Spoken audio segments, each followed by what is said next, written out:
Welcome to your 20-minute podcast with David Brower, brought to you by Audible. Get a free audiobook download and 30-day free trial at audibletrial.com/your 20-minute podcast. Over 180,000 titles to choose from for your iPhone, Android, Kindle, or MP3 player. Now, here's your host, David Brower. Thanks, Alan. Hi, this is David Brower with a special two-part podcast that every veteran and everybody who knows a veteran should listen to. It's about a program that is absolutely free to vets, and it will change their lives. I know, because it changed mine forever. Trevor Dann from the BBC takes you inside one of the retreats for songwriting with soldiers. This retreat was September 15th through 17th of last year at the Carey Institute in Rensselaerville, New York. We pick up part 2 with how the songwriting process begins. That's the California-based singer-songwriter Maia Sharp with the song she's been writing this morning with Perry. Right now, she's in the garden with another veteran, this time a former Marine with rather more conspicuous injuries. John was a guitar player himself before he was wounded, and as Maia digs deeper, he's telling her about growing up in England. I joined the Marine Corps because when I moved back to the United States from England, I felt like an outcast. Because it didn't feel like my home. Because everybody was like, well, you're not even from this country. And I'm like, I was born in Mississippi. Right. You know? I was injured in South America. And some weird thing that was going on down there. Do you want to tell me what? You don't have to. No, it's kind of interesting. Well, I think it's classified. Oh. Will you have to kill me if you tell me? I think so. It might I'll be have to worth figure it. out how. Okay. You like bludgeoning, stab. All right, well, whatever you are allowed to tell me without having to bludgeon me. Right. I was injured in an operation that was going on, and I think it was part of the drug war, and I wasn't even supposed to be there. I was accidentally locked onto the plane because I was helping a load master load the vehicles. No. And the master sergeant told me, all right, because I was in the front of the plane locking it down, and it's one of those transport planes. So the back was going up, and they started rolling, and I'm finishing latching everything down. He's like, all right, sit here for a minute, and then next thing you know, they took off. So that's when I got injured. Was on that mission. I had the best hand surgeon in the world. All he wanted to do was get me to close my hand and open it, and that's this arm. And they didn't look at it anything else, because I wasn't bleeding from anything else. And then eventually everything started falling apart. How's your hand? Well, it's got issues. Okay. The more I use it, it'll curl up. Okay. So they don't let me. Like from fatigue and. Yeah, I think it's more or less, but they cauterized a lot of stuff inside.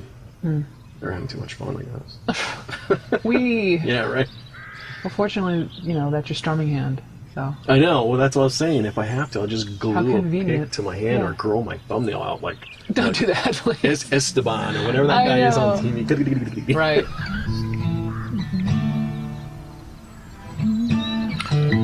Doesn't want to be D. Doesn't want to be drop D. So, what's going on? Well, how do you like the angle of thank God it was my strumming hand?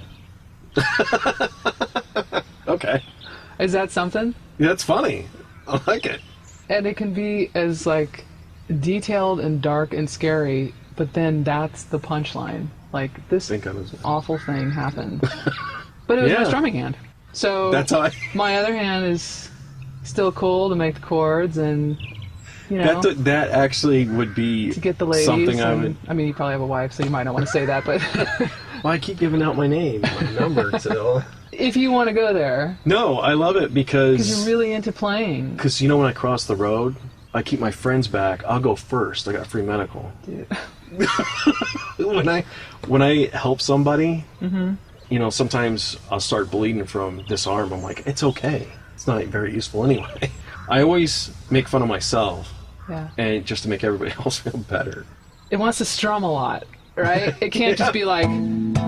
It wants to be over the top strumming, right? Yeah. It's just my strumming hand. The other one do all the work. It's okay. Just my strumming hand. Is that celebrating enough? Is it funny enough? Because it can get even like more over the top, major chord. Like what after the shit you just laid on them, and then you're gonna be like, it's okay. It's okay. Just my strumming hand. The other one do all the work. It's okay, it's okay. Yeah. I can still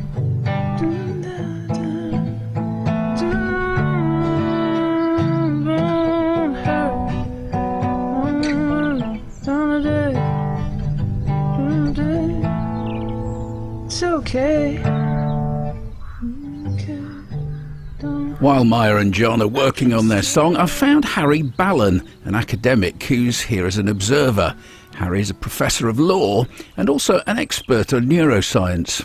The psychology of post-traumatic stress is very often described in terms of cognitive distortions.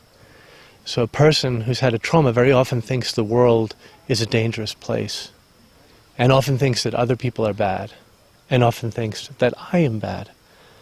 And the engagement with songwriting is a full frontal attack on those cognitive distortions, because you don't believe after you've written a song that the world is a dangerous place, and you don't believe that other people are bad, and it's hard to believe that you yourself are bad.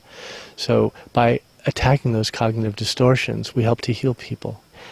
And in terms of the biology, the creative act plays upon something that's a part of everyday experience of everyone with deep evolutionary origins, and that is the fact that some things we do spontaneously and some things we do deliberately with great care. And artistic acts require spontaneity and deliberateness. There's improvisation and there's craft and revision. And to be able to engage with that cycle of spontaneity and deliberateness is to connect with something very human. And when that breaks down and people ruminate and they can't be spontaneous, it's a diminishment of their humanity. They don't flourish. And when they can connect with that spontaneity and deliberateness, they can appreciate beauty in themselves and other people in a deeper and in a different way. Roger, tell me how you found songwriting with soldiers. What was your first experience? I've known for a long time I've needed some sort of help. A lot of times the VA doesn't come through with that. And the VA is the? Veterans Administration, Veterans Hospitals, and they're not the most fantastic places to go or the best care in the world, but sometimes it's all a veteran has. But as far as stress and depression and everything, we had high hopes for Songwriting with Soldiers, and when we came, they were definitely met. Tell me about what you feel they've done. I mean, I talked to Josh earlier, and, you know, he and Lisa, his wife, were saying that really he was lost and now he's found. It was that profound an experience. Oh, absolutely. It was for me as well. At the time, I've had constant problems with PTSD and depression over the years, and sometimes didn't feel like I was the best father, and sometimes, you know, stress would permeate the family. And Street, that's what they call us. my wife and I weren't getting along all that well and everything, and when we came to songwriting, I mean, my family wrote 2 songs together as a family with Greg Trooper, and it brought us even closer as a family. Those we know love us. We're not afraid. It was just an amazing experience that probably saved my life because I was in a bad place at the time, and definitely I can say probably saved my family. Home, anywhere we're together. Roger, you're a big guy, you look like a soldier, but you walk with a stick. What happened? I suffered a really bad back injury when I was in the military.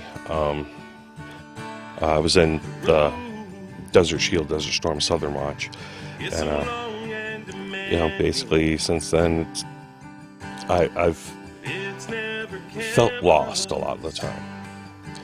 You know, felt like the military no longer needed me, so they basically threw me away. Pain, we've suffered through it. Love wins out every time. For some, it's hard to uncover. With a family like ours, it's easy to find. I'm actually singing on that one. It's called Strayed. Strayed. Our family name and the name of our family ballad. That's what they call us. Let's go back to the garden now and hear how Maia and John are getting on. Our job was to provide security, and we were there to die. So that's what they tell you in boot camp. It's just funny. That's the Marines for you. Are you comfortable talking about what happened to that arm? I've been told by a major I got hit by a high explosive round. There's so much blood everywhere. It was on a ship, Oh, really? a riverine assault craft. Did you even see it on its way? No, it was just there. all of a sudden there was commands for evasive action, and it was super, everything all of a sudden just went chaos. And then boom, it was over. You're just in a fast craft, moving along, skipping across the top of the water, and all of a sudden it's like you could barely make out that you're in the water. That black. Yeah, it was dark. What if we got some musical references and like As Dark as the Dark Side of the Moon? Just like squeeze in some song titles where we can, because you're coming from such a just want to play music place. Right. 1 o'clock in the morning, darker than the dark side of the moon. It hits you square in the arm, huh? Yeah. No, just bones exploded. Keep talking like that if you can. My bones actually exploded. They said throughout my arm they were taking pieces out, and then my hand was still attached to the skin, but the skin had unraveled over the bones. You know what I mean? And it was hanging down by my elbow. So it was just like, you know. Jesus. I had no idea that bones exploded. Your skin could act that way. Would you mind if I like That a boat could just mold this over for a while?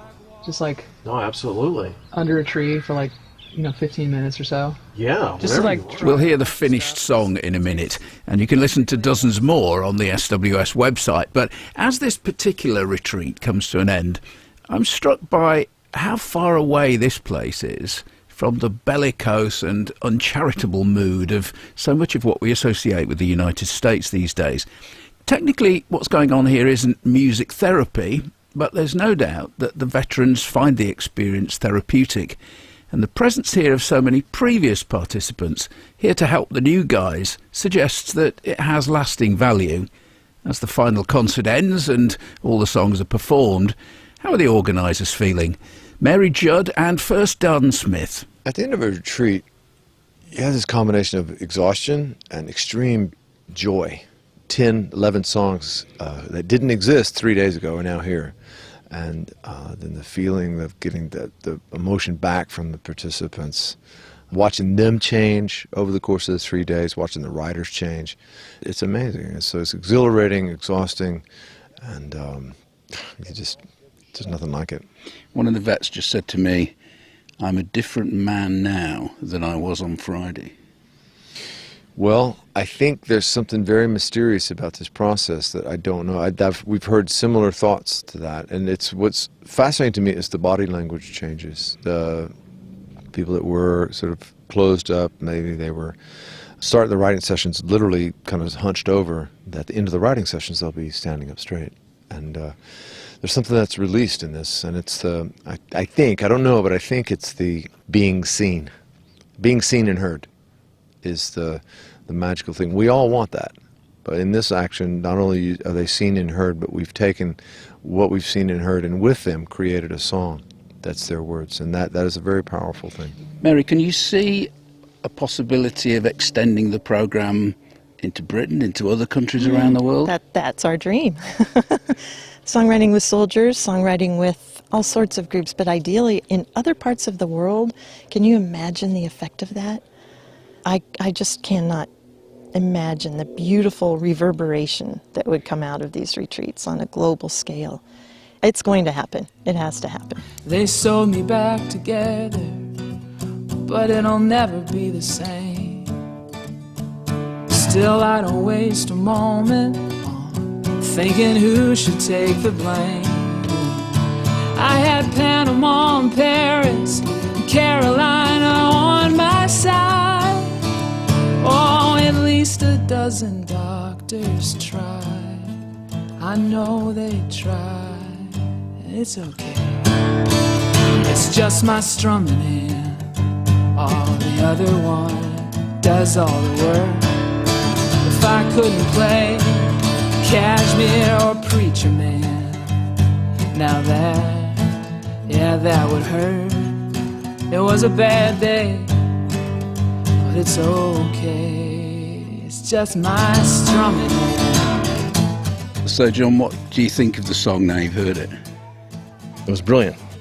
It wasn't what I expected. It went a totally different direction, and it captured the way I feel and act, crossing the humor to hide the pain. So it was amazing. Oh, the other one does all the work. If I couldn't play, stand by your man. Now that would hurt. It was a bad day, but it's okay. It's just my strumming. That's part 2 of Songwriting with Soldiers with Trevor Dann from the BBC. To learn more, go to songwritingwithsoldiers.org. These retreats are absolutely free to vets, and it will change their lives. I know, because it changed mine forever. Your 20-minute podcast with David Brower has been brought to you by Audible. You can listen to any of David's podcasts anywhere podcasts can be found, including iHeartRadio, the Spotify mobile app, and at davidbrowervo.com/your20-minute podcast. Until next time, thanks for listening.